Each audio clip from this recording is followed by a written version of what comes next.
I'd like to call the meeting to order at 7 o'clock. Can I get a motion that the agenda for the November 12th, 2019 Committee of the Whole meeting be adopted as presented? Councillor Chenard will make that motion. All in favor? Motion passed. And can I get a motion that the minutes of the October 18th, 2019 Committee of the Whole meeting be adopted as presented? Oh, Councillor Bevan makes that motion. All in favor? Motion carried. And we don't have any delegations tonight. We will move on to reports from the staff. First up is from the Infrastructure and Planning Department. I believe Martino and Bruce. Or Bruce, okay.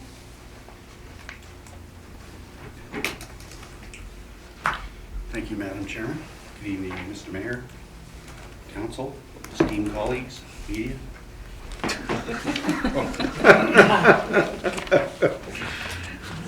Well, then I'm in favor of. And the mayor. And the mayor. What's it, Mr. Mayor? Oh, I included it. There's my notes right here.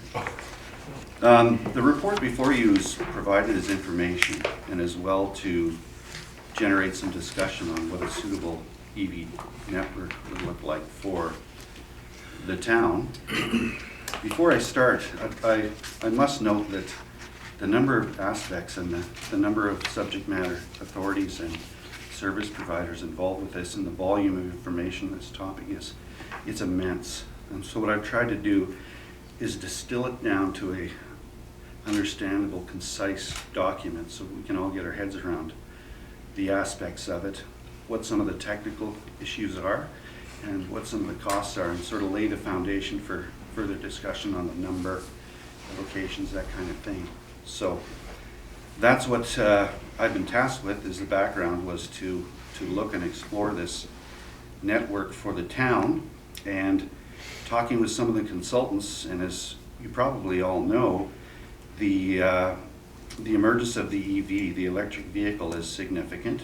Sales have increased 80% in Alberta over the last year, and it's put us fourth behind Quebec, Ontario, and BC in sales. As well, you can see that the sales are going to increase over time. And the municipalities that get involved in it, and there's many, I've included a drawing at the back of this. If you get a chance, go on to plugshare.com and you can see the EV charging network across North America. It's surprisingly large, particularly around major centers. And of course, the idea for these EVs is to reduce the carbon footprint, which an EV vehicle does, by 40% based on equivalent of an internal combustion engine. The objectives for us to invest in this type of infrastructure, to me, are twofold. One is to expand the interconnectivity of this charging network across the province and Canada. And in doing so, kind of like the chicken and the egg, build it, they will come, and increasing traveling public stops in Edson. So we would encourage sales as well as encourage people to stop into our community, spend some time, stimulate the local economy. So some of the technical data, there's 3 types of chargers. There's a level 1, which is a residential type that people have at their homes and their garages. There's a level 2 system that can be installed, and that requires a person to recharge their unit. Takes them between 1 and 4 hours to do so. The costs associated with that install are shown in bold in there, between $7,000 and $10,000. The level 3 chargers are referred to as the fast charge models. They allow a recharge in less than an hour. However, I'm told it only takes the vehicle up to about 80%. And to acquire that full 100, you've got to wait another hour to get it up to the 100. Depending on the type of vehicle that you have for range and distance, the common distance that's currently sold in, like the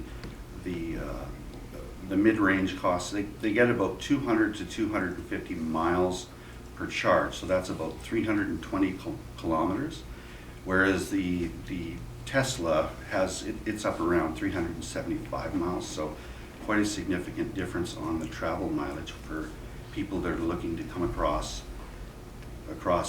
from Edmonton into Jasper. So considering those distances, the average kind of an EV, Edson is a fairly well strategically located spot for people to charge up and move on. We have some EV chargers within the town and just on the outskirts. Moose Meadows has one at their campground. Edson RV Park has one. The Guest House Inn and Suites have 3. They have 2 level 2s and 1 level 3. And Canadian Tire is on the map. They're looking to install a level 3 sometime in the next 6 months. So what administration is assessing is looking at 2 additional level 2 stations within this current inventory. Those 2 stations, one station in each location would each have 2 plugs. So we would accommodate 2 EV charging parking spots within the town. If you look at the map at the back of the report, you get a sense of the numbers that exist across the region, with Edmonton on the east and coming across to the west. There's one in Knighton Junction. There's one in the east of Edson. There's mentioned Moose Meadows, Guest Houses and Inns Suites, and then there's as well Edson RV Park, Canadian Tire. There's one in Hinton, one coming up in Canadian Tire in Hinton, and then Jasper has 3 at 3 hotels in the place. So we're contemplating the number being around 2 to start. The enhancement that we're considering, and given Alberta's energy profile, whereby only about 13 to 14% of our profile is renewable energy, was thinking that we might want to enhance one of those stations with a solar array and feedback renewable energy into the grid to offset some of the use that is being used by the grid to power that one particular station. So I've explored some of the costs associated with doing that. We've had a consultant on site at the museum to have a look at that install. The solar arrays, the configuration alignment of the building is such that it is a good candidate for that. And I've got a rough number of about $20,000 to look at putting that solar array on there, but I got to qualify that in that I haven't done anything yet with an RFP. That's why we're here to set the stage for that document if we so choose to go forward. As far as electrical service cost recovery, Measurements Canada, we aren't permitted to charge per kilowatt hour. However, because you have to be a registered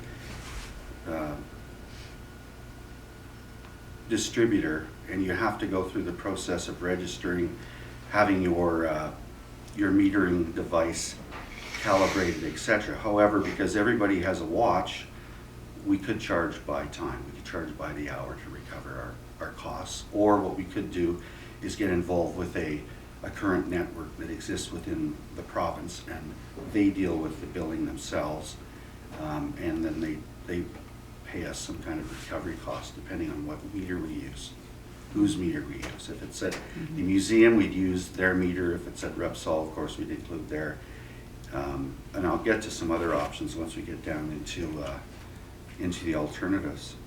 So as we go through this process, put out the RFP, getting an idea of how we want to approach this, looking at financially, the 2 locations with the solar array, the estimate is around $50,000. And that's dependent on if the power source is there, if there's no other wrinkles that are thrown into the equation after we've gone through an inspection of it. What I plan to do with the RFP is have a mandatory site visit, so that along in conjunction with Fortis to be and some of our electricians, that when we do this, everything is is captured within the RFP. So we're thinking between $50,000 and $100,000 to install this. So some of the alternatives from what I've just said that we're looking for direction on, and Martino and I have discussed that, and that is for us to install these ourselves as a municipality at these public sites, or become a consulting body and encourage the private sector to develop, to install these in areas, locations where they feel would be advantageous, or that we actually look at the town ourselves, looking for locations that are more specific for retail and the local economy versus putting them at in a public space. So with that, I'd leave it open for conversation, for questions, for. Okay, all right, thank you, Bruce, for the presentation. I'll open the floor to questions. We'll start with Mayor Zahara. Thank you for the presentation, Bruce. I'm in support of proceeding with these. I think this is a perfect opportunity to use some funds out of our energy reserves so it doesn't affect taxation while providing a service that could really enhance our community for the traveling public, especially those traveling from Edmonton to Jasper or into British Columbia and back. I would preferably like to see one installed in our downtown core to support our small business community, and possibly at the museum as well, as that strategically is a good place, as it is a natural stopping point for those that are traveling in the area. So as long as we're using our energy reserve and it's not going to affect taxation, I'd be in support of moving forward with 2 of these. With that budget of $100,000 that you've suggested, but I would like to see one of those someplace, so either on 3rd Avenue or 50th Street in our downtown core, to support our business community. I think there's potential there. It is a growing market. If you watch vehicles coming through our community, you see more and more electric vehicles traveling through, and one of the reasons why they're able to go to Jasper is because we have some charging capability in our town, but we don't have a tremendous amount. Some of the bigger players obviously are looking like Canadian Tire, but with the economy the way it is, I don't think the private sector might be willing to make that move at this point in time. So, and I understand too, administration has applied for a grant for additional charging stations, if that's correct. Yeah, thank you, Bruce. I think we were pursuing a grant program. I'm not sure if an application has been made, but It's an order of magnitude. The federal program that I've been investigating, there's 2. One is fleet. You buy a fleet unit, you're eligible for a charging station for that fleet unit. The other format is a minimum of 20 that need to be applied for and located within the municipality to get a 50% offset. So 20 EV stations for Edson is probably more than what we may be able to locate. So currently, I'd be looking for more grant opportunities to help us fortify the funding, but currently the federal program doesn't include like 2 or 4. Okay. Councillor Chenard? Yes, thanks, Bruce. Okay, I'm in favor of the charging system, but I'm not in favor of us spending town dollars. I would rather that we would help encourage through a grant or something, because the way I view it as it's changing, it'd be just like us handing out free gas to come and stop, because power is a changing one. So I'd rather encourage, like we have Canadian Tire at a guest house, if we could put in something that would be similar to what we do for the beautification grant. So if we have access to dollars, I would maybe put it for a time being that any private business wanting to get into this, we could help them, advise them, and possibly a one-time grant to install them. I love the idea, but I think the town should stay out of the gas station business, matter speaking. Okay, Councillor Bevan? Yeah, I looked at this quite a bit too, and I went out and done my own legwork here and that, and I'm not in favor of the town of spending anything here. I did go to Moose Meadows, and Moose Meadows has no charging station.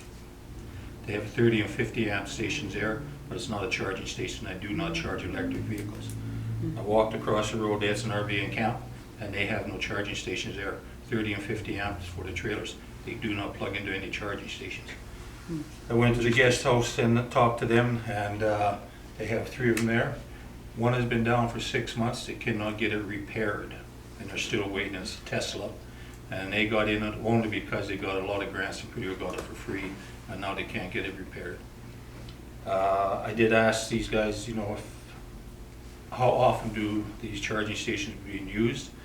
Guest house said they're lucky if they get 1 a week, and the guests can use it for free. But the other one there is they would like to be used the fast one. They'd like to be able to go in and have a lunch and stuff like this, so they make some money off it like that. I did ask them, I said, would you do it again if you had to pay for it? They said definitely would not do it again. And the comment I got from actually all 3 of those that said, do not spend our tax dollars on this system because it's not there yet and they don't like it. And I did talk to them that Canadian Tire wants to install it, that's fine with them. I think, you know, we should leave it up to them to install it.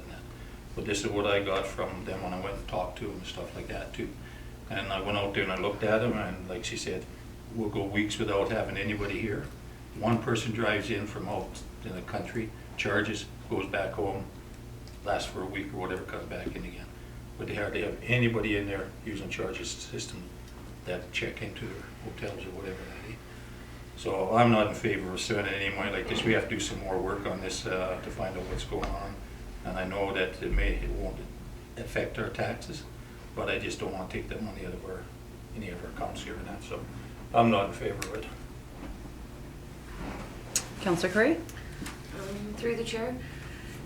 Just can you tell me, do you know, have you done any research with Hinton or Knighton Junction just to find out if theirs are, I know ours are not well advertised, so I can see the usage not being as huge just because I don't think a lot of people know that they exist.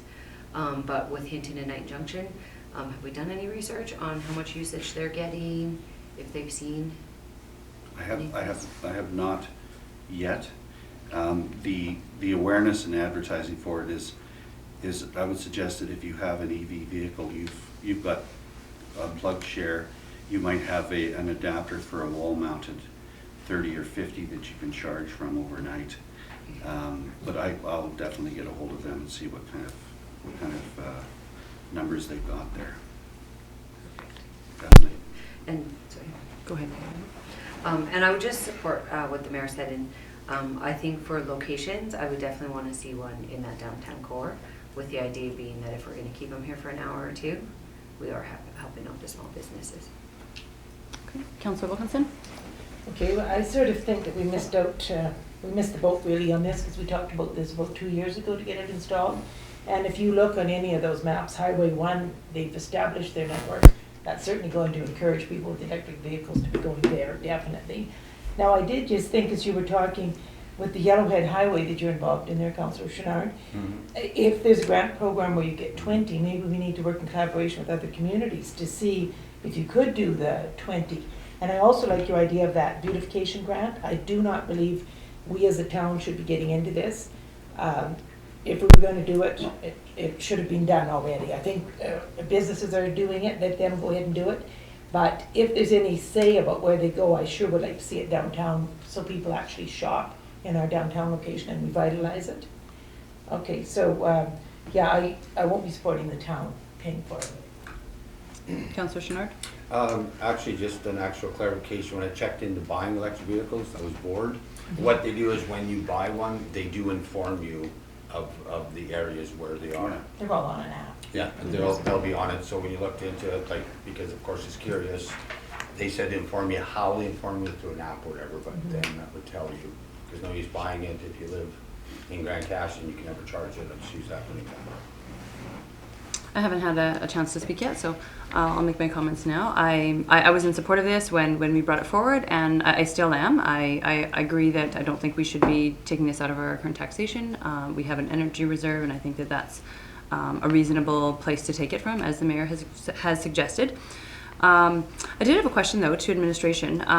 If we were to install, or anyone has a level 2 charger, is there any reasonable way to convert it to a level 3 with the obvious addition to the the different electrical changes that they would have to make? It could be significant in the transformer that's on their property. It's a 3-phase power is required to get that kind of a draw. And it needs to be behind their meters so that if it's within someone's site, that if it does overcharge the transformer, that only their power goes down, not the block. Okay. So it's a significant investment to go from a 2 to a 3. I would be in favor of just the level 2 at this point. I think that this is if you build it, they will come. I think municipalities have to take the lead on this in order to encourage other private business to follow, and I would be in favor of a downtown location as one of the locations somewhere, and I'm not opposed to the museum location either. Does administration have enough information to continue? Thank you, through the chair. There's no reason that we couldn't also consider development of both of those programs, both a grant type program that could be accessible for individuals who had interest in developing this in a private setting. I think that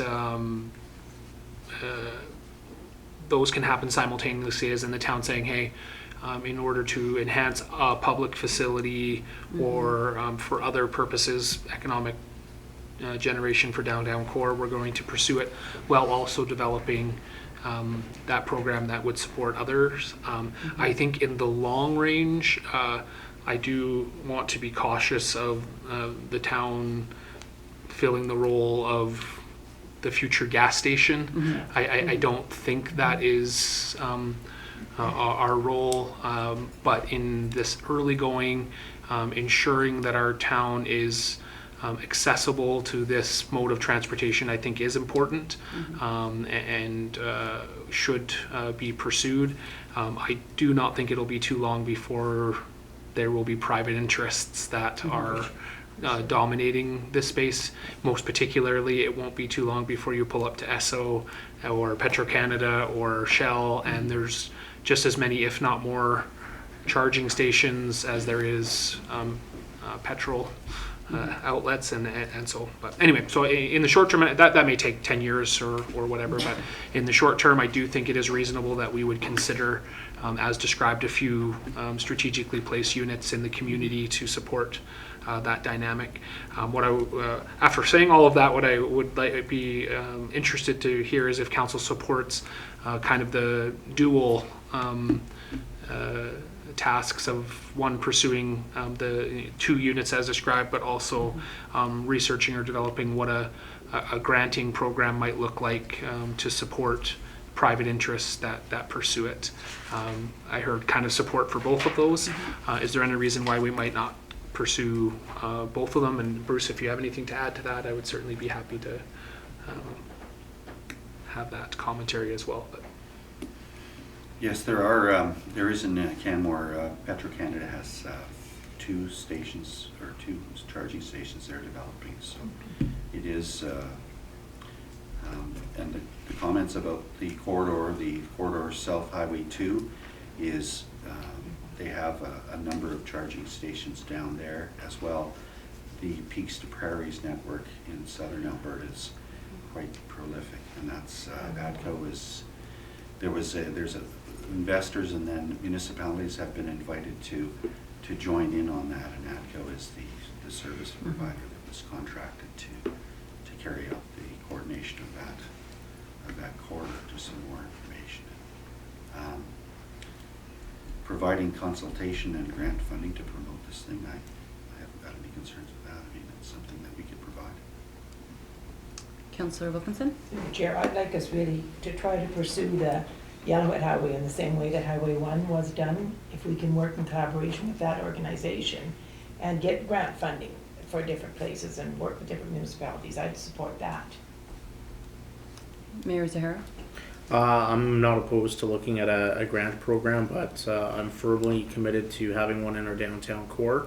I think we have 16,000 vehicles passing through our community each and every day, and we do very little to get them to stop in our community. If we can get some of these folks that naturally will have to stop to recharge their vehicle and spend some time downtown, I think that would be beneficial to our community and our small businesses downtown. So I'm in support of both those options and pursuing both. Councillor Curry? I would also be in support of looking at the granting opportunities and just to see how we could do that to support the private sector getting into it. And I would just like to clarify on plug share, it definitely 100% says that Moose Meadows Campground and the RV have them. So if they're not working, that's fine, but they do, they're on their plug share. Yeah, there is a wall-mounted adapter that you can plug into the grid to charge your vehicle up. It's, I guess, a version of a level 1. Just to make sure that we're clear. Councillor Bevan? Just in response to Councillor Curry here, when I talked to these people, they said somehow it's on a website that they are a charging system place to go, and they said they are not a charging place and system to go. Was told to me quite firmly they are not a place to go to be recharged at all. They're there for their RVs, small and big, and that they are not in that. And I know Moose Meadows says they will not do it at all. Is that right? I wonder how they got on They- share. there's- He says he doesn't know why it was put on their Facebook page or social media, whatever it was. He says all of a sudden it showed up, and he says he's not sure why, but he said he will not do it. Okay. Just in response to administration's question regarding the private sector, I'm also in favor of doing that simultaneously. I don't see any reason why we couldn't offer a grant program in addition to jumpstarting it on our own as well. One more question to Bruce. When I went to AUMA, I spoke with the ATCO Energy folks there at their trade show, and they said that the metering, that when someone goes and they park and they plug in their vehicle, through the app, that they would be charged through that. So these wouldn't be free outlets, they would still be, there would be some revenue, a small amount of revenue coming back from that. There can be, and it could be based on time. I think Councillor Bevan indicated that, and some of them are free if you're a patron to the hotel or Right. eating there, or there is no charge. But there's an accounting, we can have the software here for us to have a billing component here as well. There's software available for Okay. accounts receivable to set up for that kind of a thing based on time. So it all depends on how you want to go, and I would suggest that we do the RFP, that Right. we, if we're to do one, that we do fan that out and do look at our options and find out what advantages there are and what costs are associated with those Okay. options. Councillor Wilkinson and then Councillor Yeah, Bevan. just through the chair, wouldn't it be similar to those little scooters in Edmonton that we saw at AUMA, that it's just charged on your app to you? Yeah. If I may, I'm certain there's many different methods of Yeah. doing it, and Couldn't be certainly, difficult. yeah, would be. I personally would be in favor of them being, charged. I don't Right, think it's absolutely. reasonable for them to, especially if they're coming as the public. If you're a private business and you want to put one in and allow patrons to use it free of charge, that's completely at your discretion. But in a public sense, I think the user pay model is typically the one that is good, unless we have a very specific other purpose in doing that. But Okay. Councillor Bevan? Yeah, when I talk to these people too, what I got from them was that they've seen places where you use your credit card, you swipe it, and you pay for the power. Because they said some places will use a lot of power, and it's costing some of these towns and has a lot of money if they don't have the resources put into it from our franchise fees or whatever and that. So they said you can do it, and they've seen where they've taken the credit card, swiped it, and it charged you for an hour, say $50 or whatever, $25, whatever. So I think, I think we have to look at that too. I think if it does take off and we have a lot of vehicles coming through, and all of a sudden we find that, wow, we're using a lot of power and that, and if the hotel's good for them for letting people use it for free, that's great. Yeah, we need to calibrate it properly. Yeah, it's gotta be set up, calibrated. I'd be in favor of something like that, but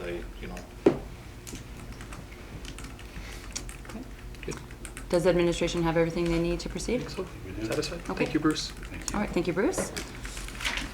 So next up, we've got the snow disposal and storage. Is that Mitch from our capital projects manager giving a presentation? Good evening, ladies and gentlemen.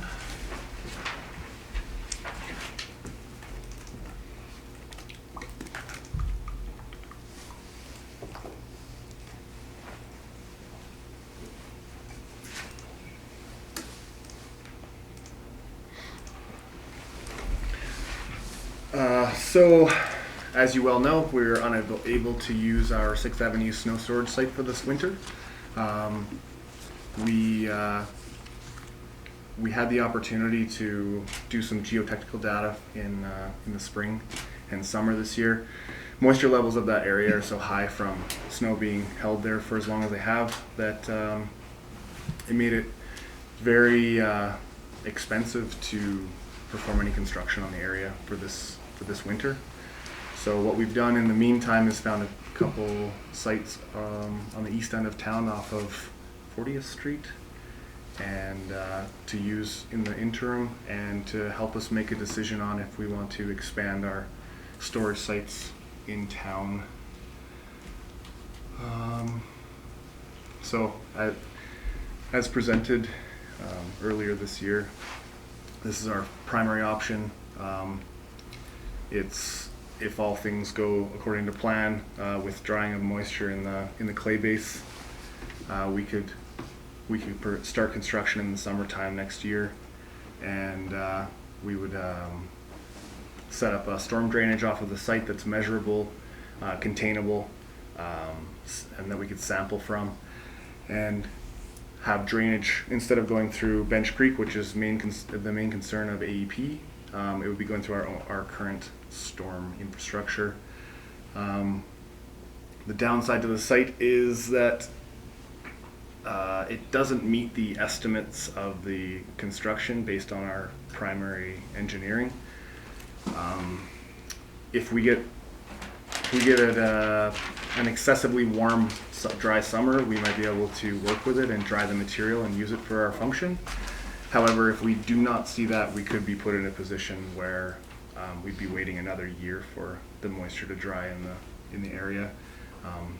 Hope for like deep frost to dry out the material and work from there.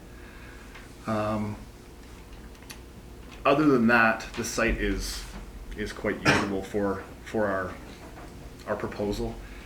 It has good clay base, and there's no mixture of materials, so we wouldn't have to line it or anything like that. It's a usable clay base in that area.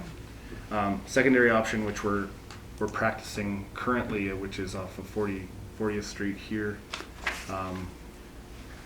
The site by the drainage ponds south of the hospital, and then another site just west of the Weyerhaeuser mill. Basically, we're using those two sites this year. It'll provide us some information on the increased or decreased cost of operations. It'll provide us some information on drainage of the area and whether or not it's an optimal site to use for snow storage going forward. And if we can prove those things, it can provide us with alternative sites and multiple sites to store our snow going forward.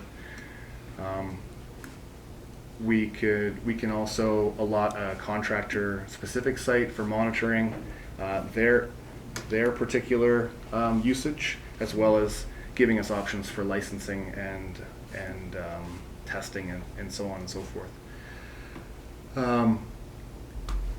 The cost allocated to this currently is very low. We would have to make some changes of the areas with some planning and construction that would cost a little bit, but obviously much less than our proposed snow disposal facility on the east or on the west end of town. Sorry, but with a little bit of zoning and a little bit of redrawing the lines and some MR allocation, we would be able to use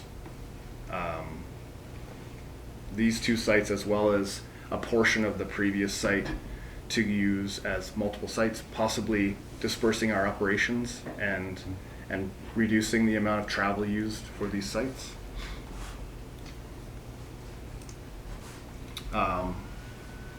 So some of the factors that we're considering for this is Obviously, operational cost is a big one. Snow removal in this town is a big deal to the community, so we want to maintain the level of service while lowering operational costs wherever we can. We want to lower our capital costs if we don't have to put an overage of our estimation on a construction site. That's optimal. Increased storm drainage. So just in that, we are focusing on our storm drainage in the town of Edson for 2020, and being able to use this as a testing ground for Poplar Creek and Wasp Creek is definitely something that we're taking into consideration, as well as being able to do some long-term testing for AEP and their requirements and the environmental impact that we're going to have on any of our sites and any of our streams in the area. Like I say, snow removal is a big part of our community and part of our system, and we just want to make sure that we're meeting the expectations of our community and what they expect of us to bring them, as well as our environmental responsibilities and sustainability in the area. It's very important to Alberta environment that we're taking care of these sites and making sure that we're not having runoff going to our fish-bearing creeks, and that's something that we should take quite seriously. And then the last point is we'd have to make some redesignation of municipal reserves to make some of these concepts work, but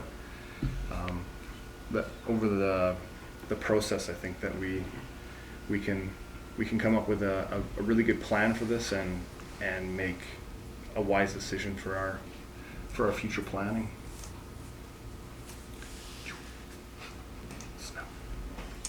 Okay, thank you, Rich, for the presentation. We'll open the questions to the floor. Councillor Curry and then Councillor Chenard. Okay, through the chair, couple questions. I'll say my own too. Mm-hmm. Can you refresh my memory about what was the amount for option one, roughly what the bid was that we were expecting? So our expectation was around $700,000 to $800,000 for the construction of the site, and then the $35,000 for engineering of the site.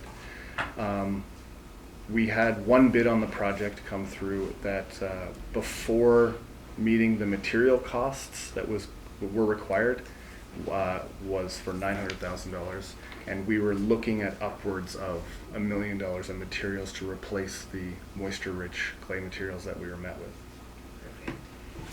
Yeah, just one more. Go ahead. Can you, I was confused at that, the contractor specific site.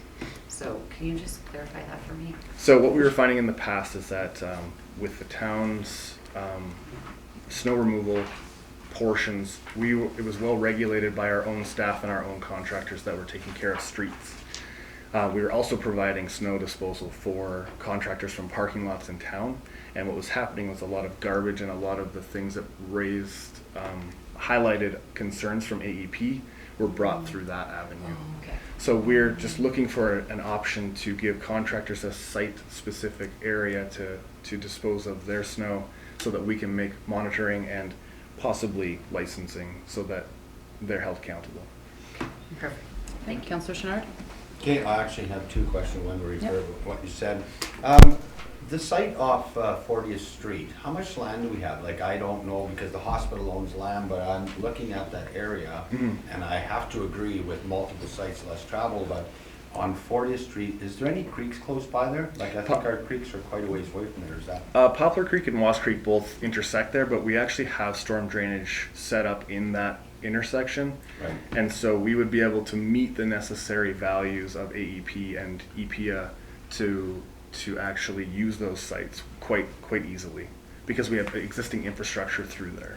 Right, because I'm thinking that would be a lot cheaper, and we own the land, and it's not as if it's great valuable land. Right. At the time being, there is trees, the hospital's close, but not really close, it's by the tracks. So that may be suitable, because the other side, I have to agree, with all the snow over the years, of course it's gonna be soaking high water. And then what we brought up about the contractors, if I'm not mistaken, to the west sides where we allowed contractors to come in, and the town probably went the other way, so I believe we have to regulate them, but on the same token, we have to allow them somewhere to dump because some of the parking lots don't have a choice. Snow has to be removed. Absolutely agree with you. The one of the challenges we found with just the space that we have that is within an operational Yeah. working area was finding something that was suitable for contractors to separate them out, which the primary space off of 40th Street wouldn't allow for all of our snow removal as well as contractors. So we were just looking for some options to provide, and so that we can provide a high level of service for everyone. Well, I'm allowed to continue on that. But with that said, where we have cats and going high, we could make a huge mountain because I mean, like I think you said the other one's up by Warehouser, is that correct? It follows the same right of way, correct? The downside to going as high as we want to is we still have to deal with the storm drainage at the end of the day. And although that is a excellent storm drainage for snow, we still have a lot of workarounds with storm drainage in the area and capturing the water and being able to sample. So we are limited in some ways with height because we still have to be able to capture the product if asked. But if the higher you go, it takes longer to melt. Yeah. Some years we had big snowfall, it was August and we still had snow. So I would agree, if you build a big mountain, then therefore it's big snow, it may be into August and it only drains at a certain capacity. Absolutely. So I believe it would be cheaper to build there than the old site, which the old site was suitable, wasn't hurting anything, but it was cheaper to build, and the cost savings that, like you're estimating around $1 million, maybe over there, because there isn't a bunch of silt and stuff, we could maybe do it for $300,000-400,000. It's very possible. It's definitely not something I have put engineering on, but it's something that we can look into. If there's that much saving, would it be worthwhile? I believe so. Testing. Any other questions? Mayor Zahara? And Go ahead. Councillor Robinson? Well, just one simple question through the chair. Do we have a fee for contractors dumping snow in these areas? Through the chair, currently we do not. It's one of the things that we are considering is a licensing, just so that we can keep a tab on who's coming and going, and possibly creating a small amount of revenue so that we can have someone overseeing the site. Well, and again, this user pay business, okay, thank you. Okay, Mayor Zahara? So just to clarify through the chair to Mitch, so we were looking at a $700,000 to $800,000 budget at the current site, and based on the first bid, it would have been a $1.9 million project. That was based on an estimation. It was opened with $900,000 with a contingency for product that they would most definitely be providing this year. What I'd like to highlight is that it can dry out, and we will be able to use the material at some point, not from the 2019 summer. Okay. So we won't really know what that cost will be until once it dries out. I'm just wondering how much it's going to cost to develop the 2 additional sites that we're using this year, and then if we want to look at still doing some work at our current site, what would that total number look like? Do you have any idea what we'd be looking at for cost? Because I think from an operational standpoint, it makes a lot of sense to have multiple sites, but I'm not willing to put out $1.9 million of capital dollars for snow dumps. I think we will have to rethink our snow strategy. For a community our size, that's a lot of money for allowing the melting of snow, which eventually will melt no matter where it is. So might be cheaper to buy everybody winter tires in this town than spending $1.9 million on snow removal. And this goes back to the point of Alberta environmental regulations getting out of control, because we have a snow dump, we have to spend all this money, but if you leave it on the street, we don't have to spend anything. It's the same material no matter where it is. So I think that this is one area of a perfect example of bureaucratic environmental baloney costing municipalities money that doesn't need to be spent. So sorry, I'm going on a bit of a rant here. I just was wondering if you had a concept of what those sites would cost at the end of the day if you want to develop them all. Through the chair, I couldn't agree more, hence why I've been taking the time to find alternate sites. I have not done the math to figure out what it would cost, but I can assure you that it would be a much lower cost to go on the multiple site system because we have existing infrastructure in place that follows AEP's existing recommendations, and that's what they are, as recommendations. The fact that we are in it with AEP right now is a little bit confusing after meeting with them on several occasions. So finding the least expensive solution to this with the best operational outcome would be our plan. If I may just add to that, thank you. The operational argument for multiple sites is that they may pay for themselves, and so that is the evaluation we would do. Is even if the capital outlay is fairly significant, if over the course of 5 or 10 snow seasons having multiple sites is going to pay for that cost, then there's a potential argument to be made there. But we would only advocate for that obviously if we felt like the efficiencies were there that were going to prove that, and otherwise the evaluation will continue in terms of the list that Mr. Ham shared, which includes environmental sustainability, capital costs, any number of factors that we need to consider to ensure we find the best overall dynamic. Okay, Mayor Zahara? Oh, go ahead. Yeah, just through the chair, to your rant, Mayor Zahara. Some communities are leaving it out on the street and not having that cost of plowing as much by plowing to one side, plow to the other side the next year, and it's a lesser level of service, but then also lesser level of taxes. So I really think it's something we need to consider how we can get that down. Okay, Councillor Chenard?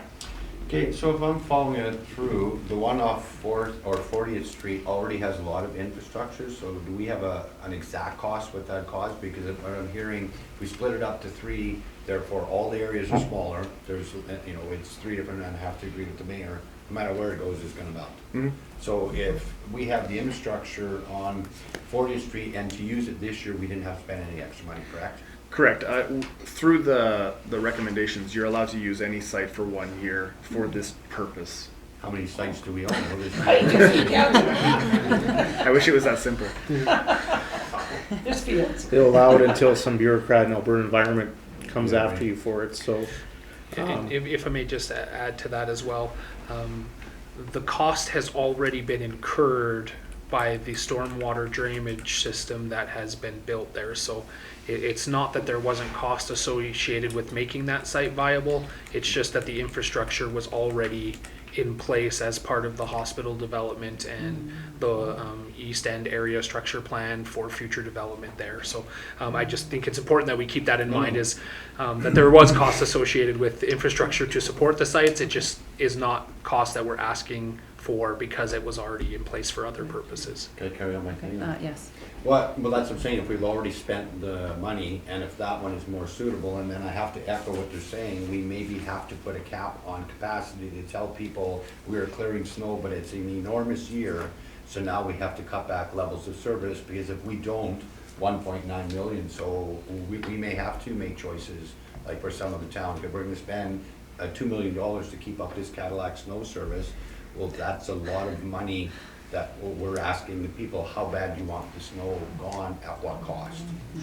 And if maybe, Mitch, you can clarify or correct me if I'm wrong, I don't think we're anticipating any capacity issues at this site for this coming season, so that's not a major concern with the site? Not a major concern. That we created the 2 sites just as a contingency so that we wouldn't run out of space. The reason why we're revisiting, reshaping the existing site is to meet the expectations of AEP, as well as giving us a westerly storage site. Really our hope here is that we are going to reduce operational costs on every level. Mayor Zahara? yes, through administration, thank you for your work on this, because I know you guys have been working hard on this all year round, trying to find additional sites and working with Alberta Environment. How long has the existing snow dump been in operation, and why all of a sudden did Alberta Environment come knocking on our door? I know that it was always kind of a concern that might happen from when I was on council back in 2013, but it always seemed to be something that they would just kind of look the other way at because it was providing a service to our communities. So I'm just wondering what changed, or if somebody made a complaint about the current snow dump site. As far as I understand it, coming into this late in the game, the enforcement for AEP was contacted in the town of Edson, and they came out and assessed it being within 200 meters of a fish-bearing creek. And this is where it started. It never went through the compliance factor of AEP. It only ever stated enforcement locally.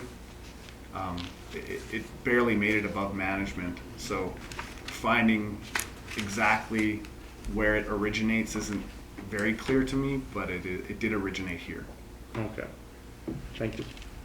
One question through to Mitch. So on the option 2, how many snow dumps are we having this year? Just the 2 on 40th, or also the one on 6th Ave where you have kind of red outlined? Sorry, yeah, just the 2 on 40th Street. Okay. We cannot use in any way the 6th Avenue site. Okay, so then long term we would be looking at the 3 sites. Yes. Okay.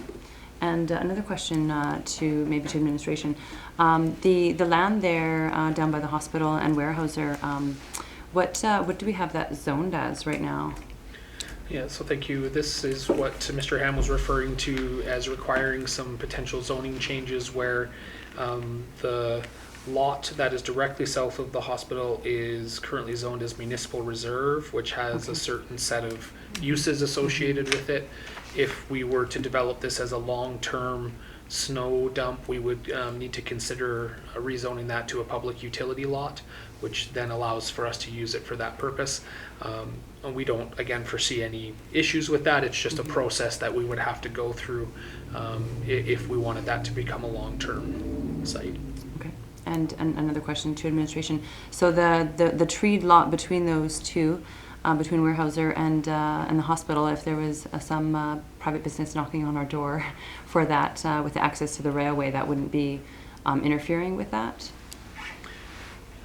I think we could easily accommodate that reality should okay. that come in the future. Yeah, we do have a utility right of way there. That is the connector that you see.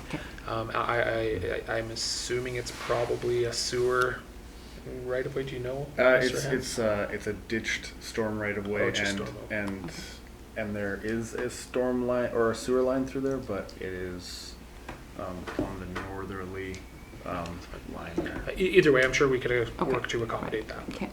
Mayor Zahara? The area between those two sites, that northern treed portion, is that the provincial portion that they own? That's correct. That they tried to? That's correct. Okay. Yeah. Thank you. Councillor Chenard?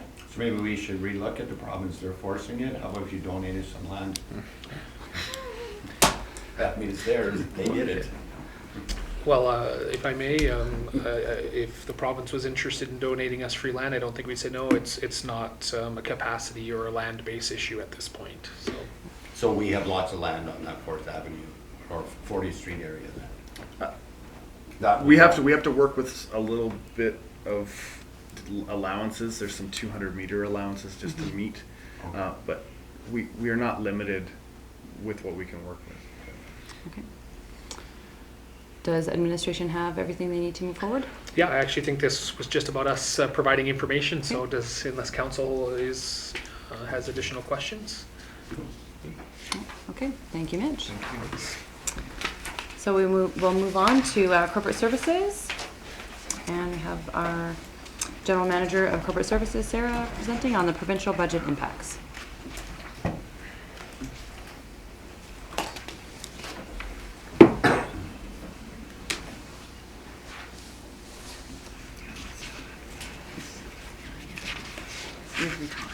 Here we go. Good evening, Chair and Council. As you know, on October 19th we had our budget workshop, and Anne came out of that with a sort of a equivalent of a proposed 5% tax increase for 2020. Then a few days later, the Alberta government released their budget, and that has had a few impacts on what was presented on the 19th. So some of the things that we've identified as having an impact to our budget are the grants in place of taxes, which is the government doesn't pay property taxes, but they'll give you a grant equivalent to the amount of the property taxes. For 2020, they've reduced that by half, so that was an $80,000 reduction there. The STEP program, Summer Temporary Employment Program, has been discontinued. That was about $21,000. Our court fines, the province is now taking more of that revenue for themselves, and so that's gone down by about 180,000. And then ParentLink is being discontinued from March 31st. Yearly, that's about 115. We have a little bit in 2020 coming until March, so the impact in 2020 is about 85,000. So from our, as I said, from our budget workshop, we had the 5% equivalency of a taxation increase. After those impacts, if we were to do nothing, we would now be sitting at an 8.14% taxation increase equivalency. So administration have done a little bit of looking at what we can maybe use to help offset this impact. If you remember from the budget workshop, we'd actually removed all operational, any operational dependency on the revenue sharing. We could bring back the 220 that we've had most years to help offset policing costs. Another one is to remove all those optional items that were currently being funded from taxation. If those two things were brought into play, that would bring it down from the 8.14 back down to about 4.7, which is in line with our budget workshop discussion of around 5%. As far as the operating budget is concerned, we're asking for direction on these two main points today. Is that 4.79 within a desired target range for council? And are the suggestions above acceptable to help offset those provincial budget impacts? So I think we'll talk about the operating first, and then I'll go on to the capital after that. Okay, thank you, Sarah. I will open the floor then. Mayor Zahara? Well, it must be nice for the government not to pay their fair share of property taxes, first of all. It must be nice to make those decisions and still get the services that municipal taxpayers are providing for them. The grants in lieu of taxes was disappointing, as well as what really amounts to a cut in police funding. When you're taking away court fines, they like to say that they're not cutting policing, but they certainly are. I'm okay with bringing back that $220,000 of revenue sharing. On the optional items, I'm okay with removing most of those, with the exception of the library grant and the grant to the Historical Society.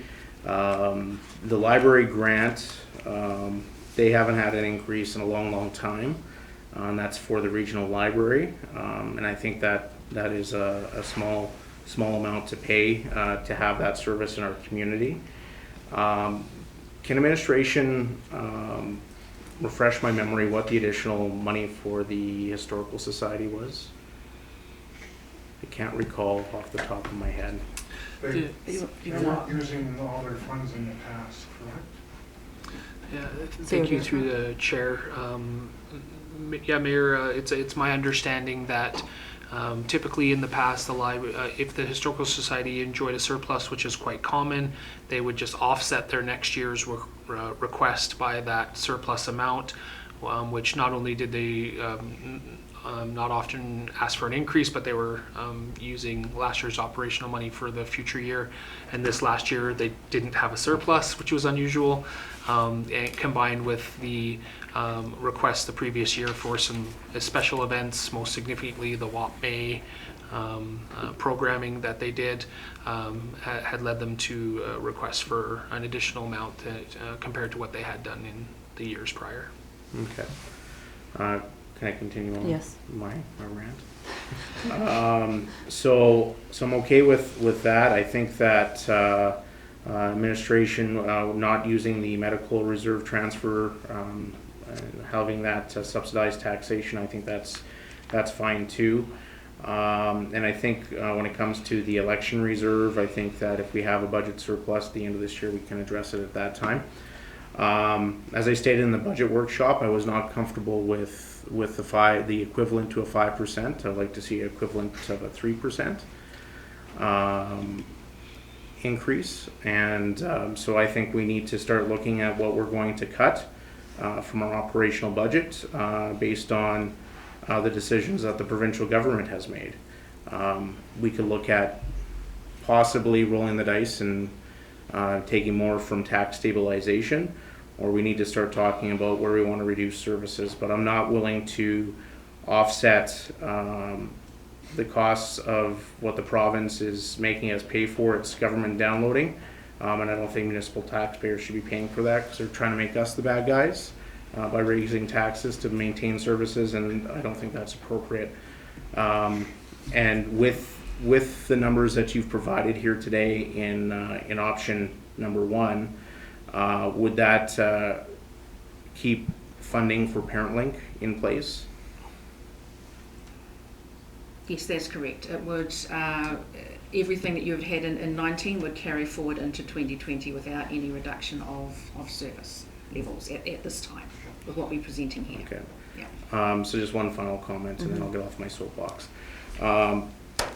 I'm not prepared to fund ParentLink under municipal tax dollars. That's a provincial responsibility. I do understand that they have a new program available, but the amount of funds they're providing for that for the entire region is significantly less than what current programs are. So I think there'd be a huge funding decrease available to the municipalities for programs like ParentLink. So I think it's a great program. I think we're very worthwhile in our community. But once again, it's just another government download, and I'm not willing to accept that. And I will get off my soapbox now. Okay. Councillor Chenard? Okay, so for understanding it, so with the province changes, roughly cost us 330,000 is like a 3%. 360-ish. Yeah, so around the 3%. So as I'm going to reframe too, because I was at 0 tax increase, because with the recycling of 300,000 we moved over, that's like a 3% tax increase. So if I do the math my way, what the province took, what we moved over, we should be at 0 with allowing no options. But I agree on the options, the library, the historical, most of these options are not unwarranted and not very expensive ones. Like, it's something we should look at, and maybe we need to revisit some of the extra funding from a revenue sharing. I mean, it was brought to us to help offset costs. So in this time where the province has taken from us, we should use opportunity to use a revenue sharing, because that's why it was originally gave to us. So I'm at 0 because we're already at 3, but we need to relook at some of the revenue sharing, not all of it, but maybe take some of that and have it moved over. And you're right, if the province did it to us, no one else. Thank you. Okay. Councillor Curry? It's hard to follow the soapbox. I have 16 That's if you just want. Sorry, I just need to, I do support reinstating the revenue sharing. It does make me a little nervous because I do feel like that budget's going to affect our revenue sharing. But I do think as we figure out ways that we can cut costs, that I do support that. I don't support just getting rid of all the optional items. I think, I would need a better breakdown of, well, my Siri's talking to me. Siri doesn't like what I'm saying. I would need a better breakdown of how it would be, like which ones if we took out and the amount. And I would like to look back at, is there other operating costs in different ways of services that we would be decreasing and we'd be willing to decrease, not just from the optional. So, Just for information, I think I had that in here. the 50. About $56,000 would be about a 0.5% change. So if we Okay. added Okay. 56,000 back of the optional, that would add 0.5 to the 4.79. Okay. So just as a way of looking at. And the list of the optional items is included as well. Yes, I didn't have it on Yeah. here, but Yeah. it's on. So you can look and see where each optional item Yeah. falls there. I 100% support both the library and the historical society. Oh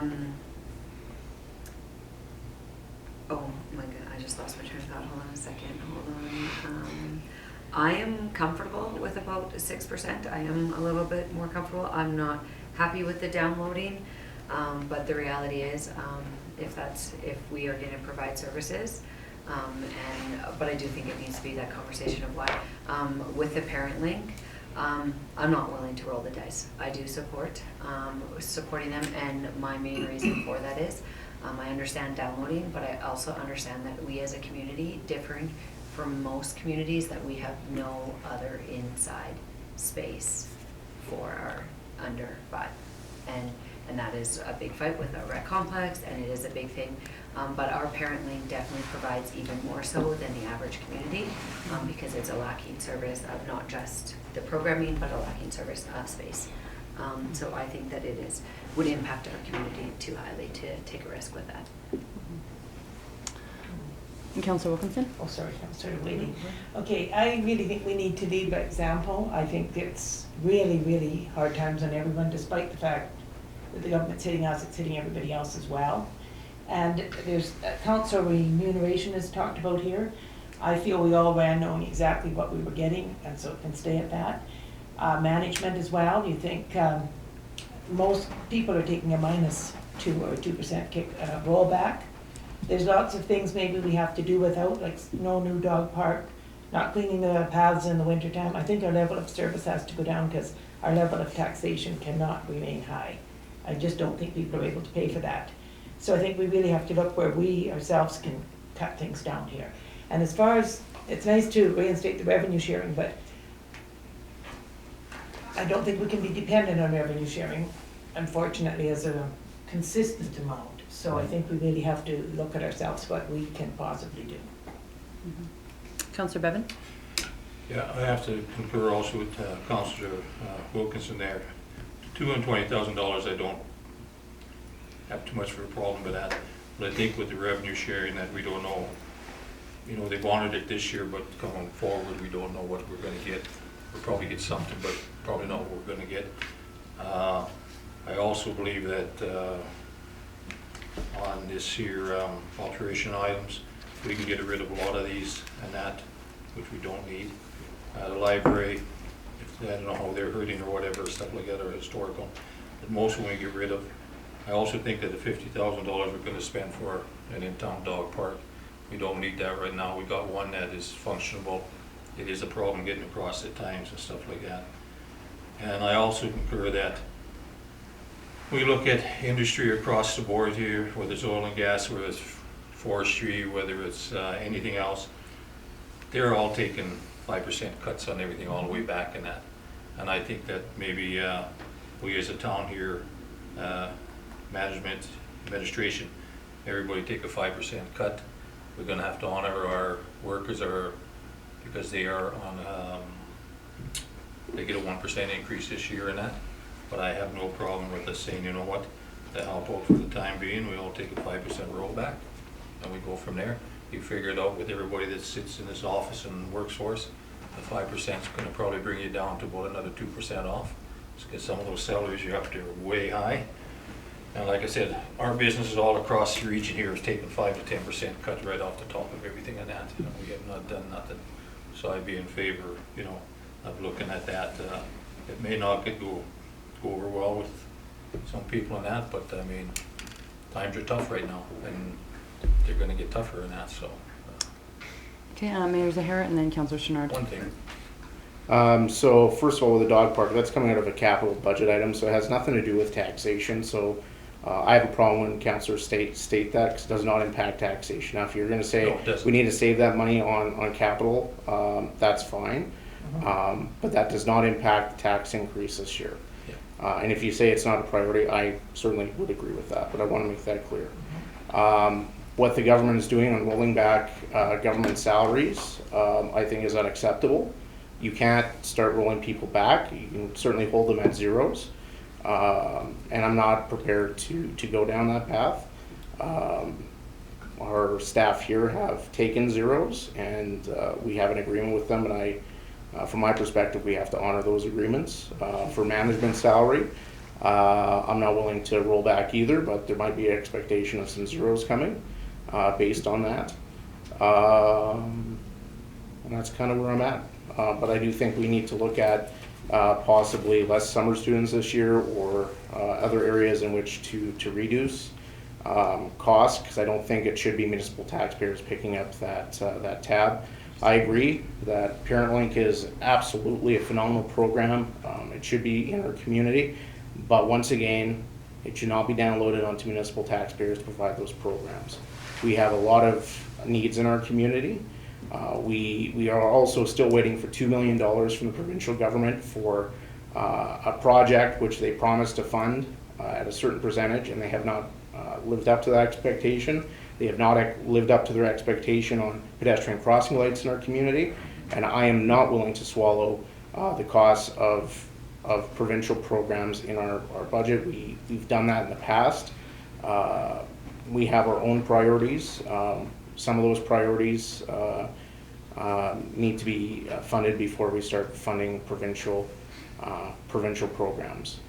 If they don't find it as a priority for rural communities, I find that unfortunate, but I don't think we should be picking up the tab for that. Is Councillor Chenard, then Councillor Wilkinson? On our option list, the top two I agree with. They can come up later where the council and transfer. But where Public Works operational shop building and maintenance, I believe that if we cut that, because isn't it a request? That's funded by reserve. Okay, so that's not going to be in the, because it's all in optional items. Yeah, so anything funded by reserve would stay. Oh, okay, so the ones in orange or? Yeah, just the ones in the. Oh, okay, because I was just looking at the option one, so those are reserved, okay, perfect, because that was when I had questioned, we can't cancel that because we need to keep maintaining our buildings. Okay, that's my question. Thank CEO you. Derricotte? If I may, perhaps in an effort to assist with the conversation, I think the thing that would be most helpful for administration is if we had an objective, a target. If council was to say, we want to see X number, there's certainly a number of things that have been discussed that we can consider, and we can bring back council a number of options or combination of options that council could consider to get to that target number. It's a little bit difficult for us if we don't kind of know what we're shooting for, which is one of the reasons why we didn't go any further than saying, at this point, council has given us the directive that the 5.01 equivalent tax increase was our marching order, so that's what we're operating under. Part of what Sarah has indicated is that still our marching order? And if so, great, we can do some work to bring back some options for council to consider. As of right now, we only just started with those two very basic ones just to show council that how we could achieve that. But there are certainly other options that can be considered if, for example, the optional items, council wanted to maintain those. There's certainly other things that we can bring forward for consideration. In regards to the revenue sharing, I think this has been stated generally. I don't think administration is comfortable allocating revenue sharing dollars that we are receiving next year, because it's possible we don't receive them for any number of reasons. And the $220,000 would be from revenue sharing that we have already received in years past. And so we certainly have a comfort level there. But we just want to be cautious that we don't build in a reliance on revenue sharing, because at some future date, if that changes for some reason, we're then in a situation where we're left with a big hole in our budget. It's already at $220,000 on this kind of suggested consideration, and we would be concerned or cautious, I should say, about seeing that grow larger. But again, the thing that would be most helpful is 4.79 an appropriate target? Is 5.01? What is the targeted equivalent tax increase that council wants to see when we come back on November 26th to present additional information? I haven't actually had a chance to speak yet, so I will speak now. I'm okay with reinstating that $220,000. I agree, though, that it's something that we do need to work at getting off of. And regarding the ParentLink funding, from my own experience and talking to parents, that go there as well, that has been a huge. That program has filled in a huge gap that they wouldn't have been able to fill. I don't think in any other way that I can see available. A lot of people from Edson didn't grow up in Edson. They don't have family in Edson, and having a child can be a large burden, and that it has created an opportunity for parents to meet there, to meet other people that have young kids, because right now there's not a lot of places where someone new to town can go and meet other parents to socialize and to interact, and ParentLink provides that need really well, and also the staff there have been really great in guiding parents who are going through troubling times as well. So I don't think that, I don't agree that it should be downloaded onto us. If there's a grant, that you mentioned, that there's opportunities, I would want to obviously look into that. But I think for the time being, we need to consider funding that from my perspective. And the target equivalent, I don't feel comfortable going any more than the 5.01 that we talked about at our operating or our budget seminar. So, Mayor Zahara? I'm still at an equivalent of 3. I think that a 5% increase, equivalent to a 5% increase, is not doable at this time for many people in our community. What I would like to see is some increased revenue coming from our leisure center. I think our rates are low. I think that there's some opportunity there, and it's user pay service, so you can choose whether or not you want to utilize that service. I might be willing to go higher, a little bit higher, to say 4%. For something like ParentLink. I don't like it. I don't think we should be paying for it, but if that is something that the taxpayers of Edson are willing to pay a little additional tax for, then I certainly would change my position on that, because I do think there's value there. But I'm still in that equivalent to a 3 to 4% range. I think going up to 5 is just not doable. I think that's asking a little bit too much for taxpayers. I'm open to looking at less summer students or making some adjustments there in order to make the numbers work. And if that means a reduction in service and in clearing of trails or grass cutting, then so be it. But that's where I'm at. Okay, Councillor Chenard? Okay, the most I'm gonna give is 1.7 because we already have an equivalent of 3, so we're talking 5, so the most I wanna go is 1.7 because when I look up there and see this 4.9 with recycling, to me that's 18. I mean, no matter how we do the math, and yes, I agree, that must mean, because the recycling is 300,000, so $300,000 where we passed on their taxation, on their utility bills, that used to come out of our tax roll of 330,000 approximately. So by us passing it on, they still have to pay it to us. So that's an equivalent of 3% tax, no matter how we do the math. So you're looking at a 4 point. Well, I'm saying, because if we're working on 4.7, we've already done 3, so I'll go 1.7. So that's an equivalent of 5 out of 4.7 tax increase. If I may, Councillor Chenard, the 3% is already included in this number. So you can't, if you subtract it, you're wanting it reduced even beyond. That's exactly what I want. Okay, so if you were to say 1.79, you're actually asking for a minus 1.5% tax increase. Is that what you're intending? No, my intent is we're talking 4 so we said 4.7. In my mind, when you do the math, we've already gave them a the equivalent of 3% tax increase. So going to 5, because no matter how we do the math, if we take the 330,000 out of last year's budget and we pass it on to them, and then we go back, so then we're still charging them. So doing that, we're at 0 because we're still going to have to pay it, but we're collecting it from them other than taxes. So that's like a 3%. So if we're going to 5, so if I may, if we're to account for that, yes. How much would you like to see if taxes were just going to increase without consideration of recycling? What's your comfort level? Right, but with no, just what's your comfort level? If forget recycling for a second. 1.7. Okay, thank you. Thanks. Okay. Councillor Curry? I'm comfortable with the 5.01. Councillor Bevan? 3 to 4%, I'd be comfortable in there someplace. Okay, I'm changing my mind. At our budget workshop, I said the 3 on recycling, and then I said go up to 2. I've talked to a lot of people who are on a 3-day week who have been laid off. I have to say go up 1 with the 3%, a total of 4%. Done. I'll comment as well that if we don't have to have the summer students or mow as much grass, I'm not sure if that is a way to reduce that I'm comfortable with that as well. Councillor Through the Wilkinson? chair, I think also if people aren't going to have a higher tax implication, I do think they'll have to expect lesser service. And I think that's fine too, if the roads aren't totally cleaned off and you have a path to get through.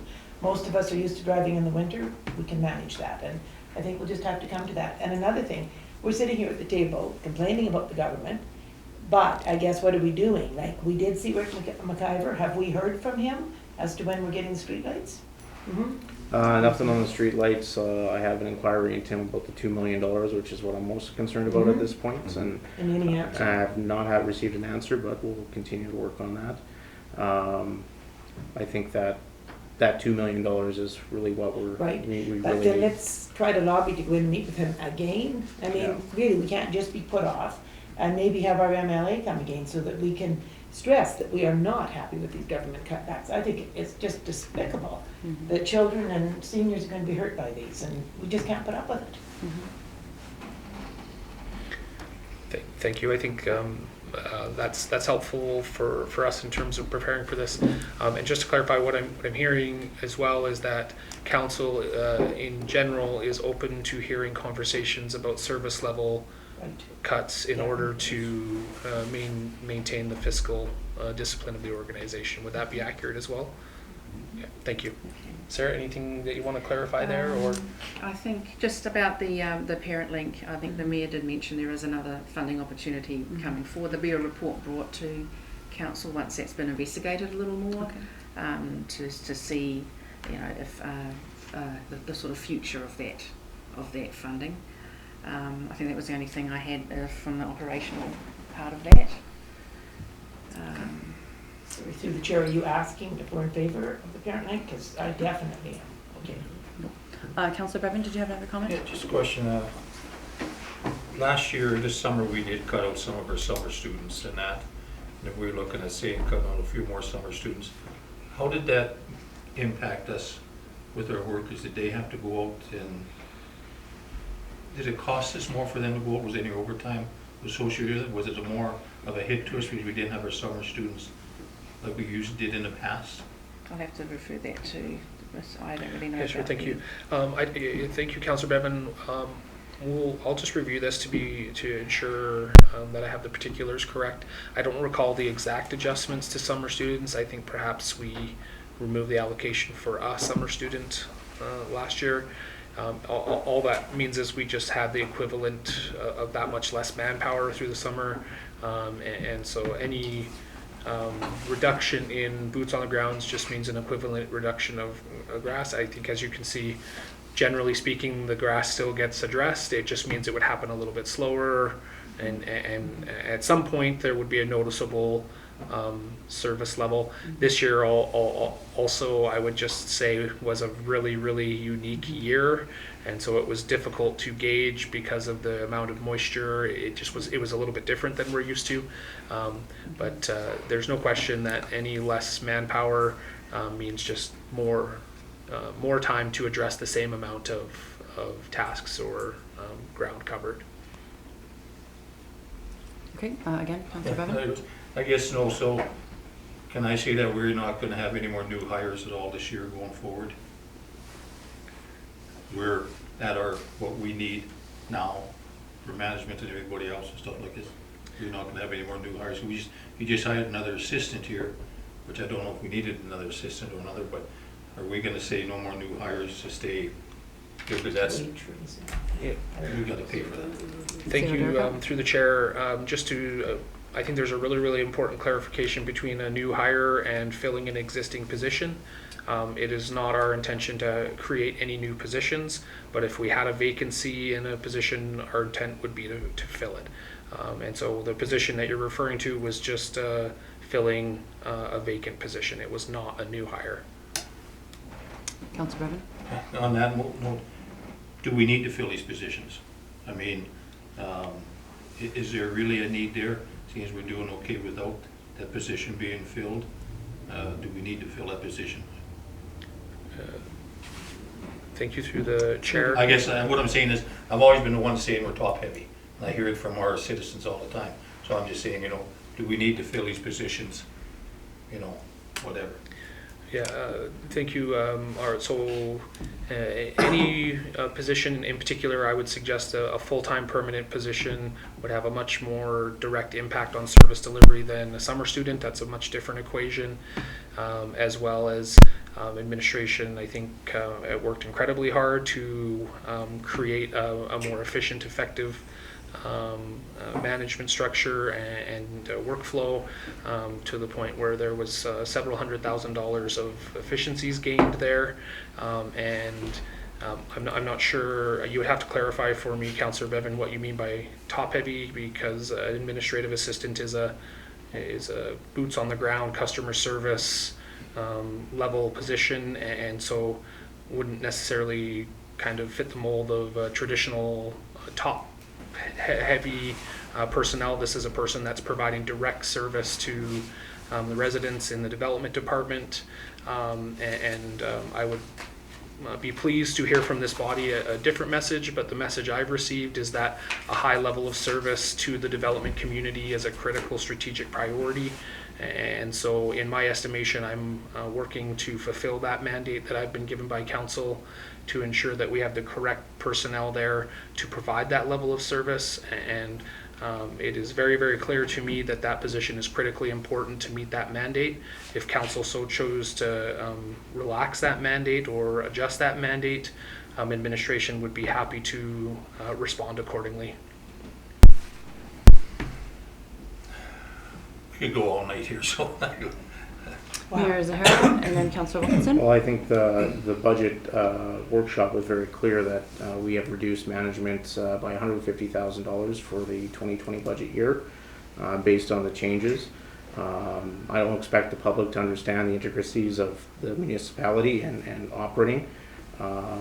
They want to see Sanders out, they want to see public works crews out, they want response in our development department, they want access to programs, the leisure center, etc. And there's a cost for providing those services. We want to talk top heavy. Maybe we should go from 7 council members down to 5, because we are the top of this organization. At the end of the day, there's real cost to providing services to the public, and we have to decide where the priorities are going to be. We're taking a haircut here on the fine revenue of about $180,000. That's 1.3 of a police officer that we need to find someplace. Otherwise, we're going to lose a police officer. So that's something that municipal taxpayers are going to have to pay for. There's real costs associated with providing these services, and I guess as a council, we have to decide what those priorities are. I think development, there's always a lineup at the counter, and I think that goes to speak to the services that they provide in our planning and development department. And I think that we have work to do on our land use bylaw to streamline things, to make things less complicated. And once we get those bylaws fixed and changed, maybe there's an opportunity there to save on some of those operational costs. But development is very complex and complicated with a lot of rules and regulations in place, and so there's a cost to providing that service. Okay, Councillor Wilkinson. Through the chair. So, as the mayor has pointed out, possibly we have to make things clearer in the development department, because just as a councillor, that still is the department that I hear the most complaints about. At least weekly. Yeah, thank you. And if I may, which is why my response is that we obviously feel that that's a critically important service area, and that making a reduction of service there doesn't make sense and wouldn't be in line with the message we've received from council at this point. Yeah, efficient service. And just a comment for myself to administration. I've actually heard the opposite of Councillor Wilkinson, and I've heard that the staff in the planning department have given excellent service, and they've been very through, and they're very happy with everything. They were trying to fix the shed or rebuild the shed. I don't know what they're doing. And they were very pleased with the information they received from the planning department, and they said they also suggested, because there was a lineup of people behind them doing other things, I don't know what, that we should hire more people to help them out. So those are some comments that I've received on that. Councillor Chenard. Just on the planning, I'm the same way. I hear more complaints about the planning, but with that said, I also agree, there's two sides to every story. So usually when people are complaining, I have to look at it, take it with a grain of salt.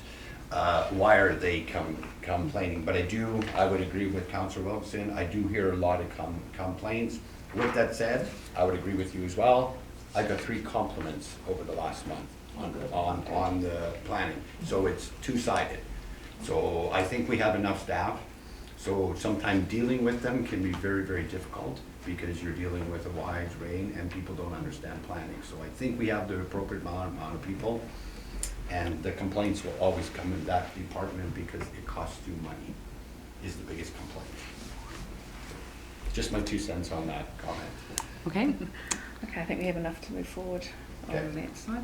Just a quick rundown on the as far as what might affect the capital budget. Administration's still looking at this on our 5-year plan. We'll bring that back to you shortly.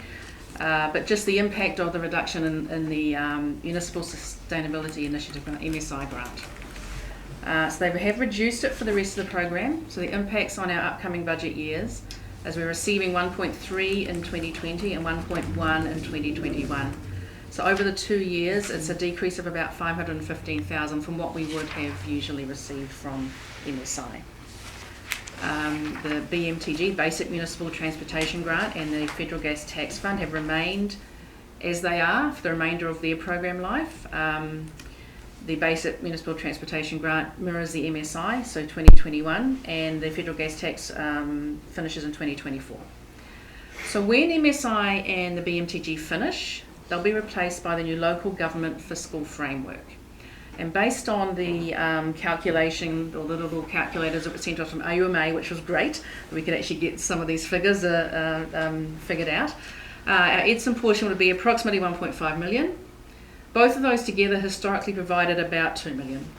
So we would be down around 500,000 a year going forward once we move over to the new fiscal framework. Cool. So that was just an update on how the MSI will be affected from the changes. Okay, so thank you, Sarah, for that. So when would we be expecting to hear more about that presentation on the capital budget? I believe we will be bringing that back on the 26th. November 26th is when we'll be bringing back the budget, the changes discussed today. Also the results of the citizen budget and those other things as well. And bring back the 5-year capital plan for review and the 3-year operational plan for review. Okay. All right, so do you have everything to move forward on that? Can we move on to the next topic? Okay, so next up is the implement date change for reading of utility meters update. Also, Sarah. That's also me, yes. So back on September 10th, I brought a report about changing the utility date reads. At the moment, they were kind of in about a sort of a week span. If we made it all to the end of the month, it lined up easier for utilities, for comparisons of water production versus consumption, etc. And council had asked for a review on the due date span from the time the bills were sent to when they were due. At the moment, we have a 15-day span. When I've gone out to other municipalities, they had about a 21 day span, so we looked into that. With that, I spoke to our finance manager, and she looked into our actual finance program to see if there were any limitations on that. What we have come up with is that if we have the last working day of the month, the meters are read, and then the bills are prepared and sent by the 5th, sometimes sooner of the month, and then we could have a due date of the 25th of the month, so of that following month, following the billing date.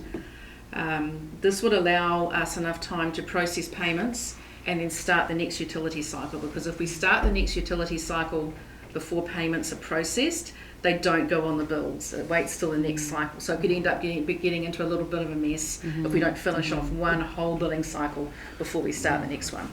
But we feel with the 25th of the month, that would give us time to do that, to process the payments and get the utility bills ready for their read on the last day of the month.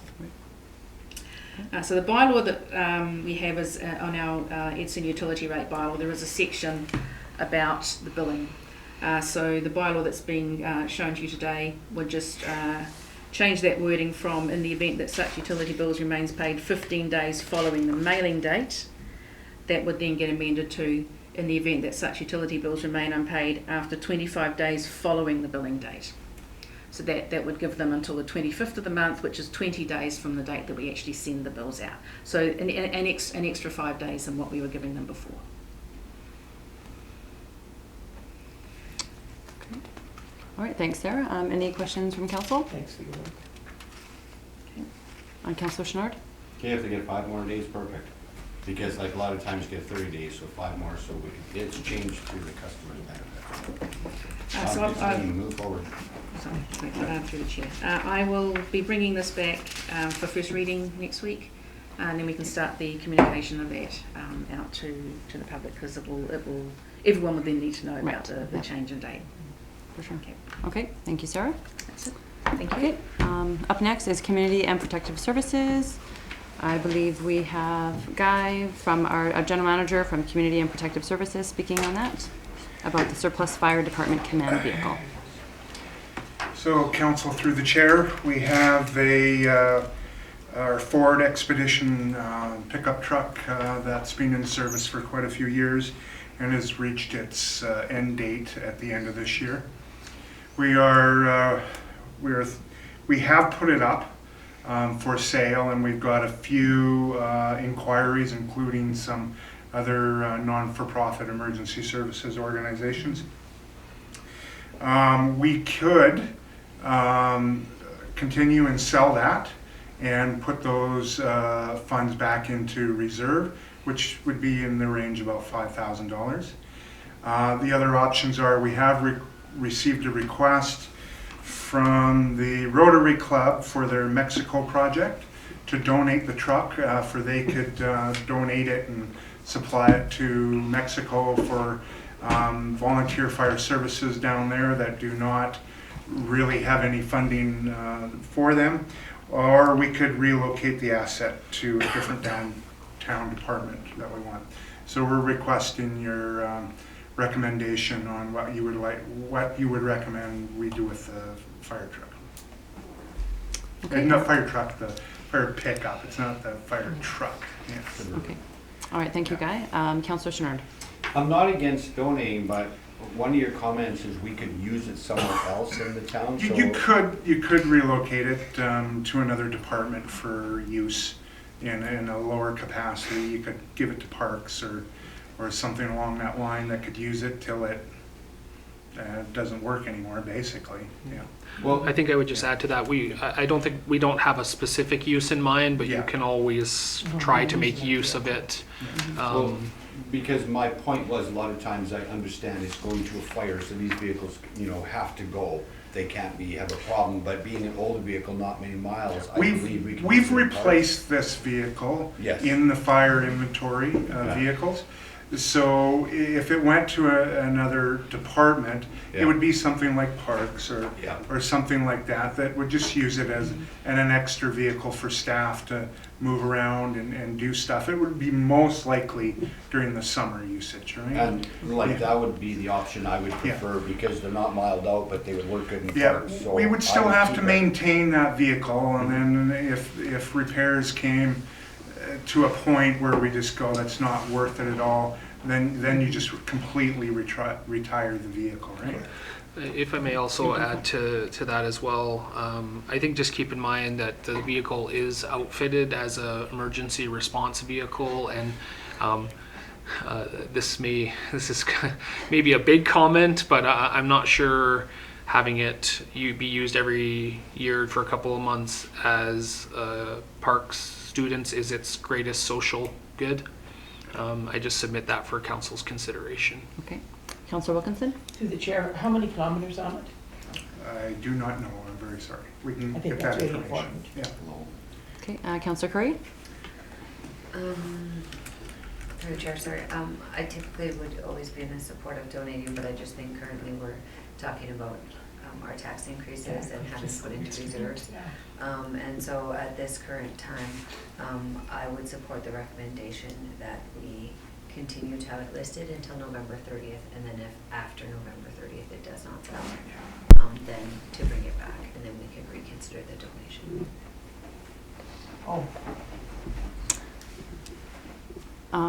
My comments are that I also agree with Councillor Curry. I think that right now if we're asking for a 5% tax increase, donating money to another country is something that kind of gets people a little bit hot on their seat. I would like to see if we could continue trying to sell it as well. Councillor Wilkinson? through the chair now, but Chris showed me it has 120,000 kilometers on it. I think it's worth keeping to use in town.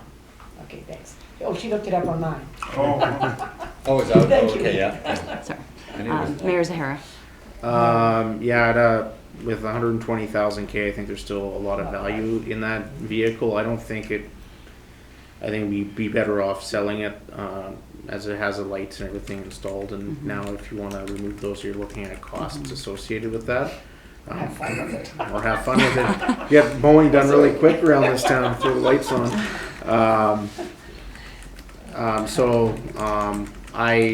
I really support what Rotary tries to do, but I don't think this is, I think that this vehicle is still in really good condition, that it could be sold and we can make a profit. I don't know if one of our outgoing bylaw vehicles, which has, I think, a lot more kilometers and probably not as good a shape, maybe those would be something that we could look at donating, but I agree, we should try to put that money back into reserve. And as our capital or asset management plan states, we have some required funds to replace inventory within our fleet, so every little bit counts. Agreed. Councillor Chenard? To disconnect the lights, there's a main fuse, they're disabled. Still have the light bar on top though. Yeah. No, but like I say, I agree. Leave it for sale till the end of November, it doesn't sell, we can disable it and use it for our parts or whatever. yeah. Through the chair to Councillor Chenard, as Mike has indicated, actually some of the groups that are looking at purchasing it are like search and rescue groups, nonprofit groups, so they would benefit from a low kilometer vehicle that's already geared out and at you know, it's an okay price and it's got low kilometers. Yeah, so if I may, the direction I'm hearing there is that pursuing sale of the vehicle is council's preferred direction. There. Okay. Thank you. Well, one question to administration. Is there any reason why the end of November is the date? Could we go further than the end of November? Or does something happen? To the at that chair, time? we were just looking at, it's been posted for a while already, so we thought as we bring it to you, we would just deal with this for we can hopefully sell it for the end of the year. Okay. And just complete the transaction. Okay. I think also if you look at on the accounting side of things, the asset will have fully depreciated as at Right. the end of 2019, and so in a financial sense, it is no longer has any value to the organization, only for what it can be sold at. But that date is arbitrary, and if council so chose, we could certainly continue to pursue sale of that vehicle indefinitely. Okay. All right. Do you have everything you need? Through the chair, yes, thank you very much. All right. So moving on. We don't have any more informational items or sundry items. Do we have any questions from the media and public regarding items from this committee of the whole meeting? I don't have any questions. Okay. All right. I'll guess I'll need a motion for adjournment. Councillor Chenard, all in favor? Motion carried.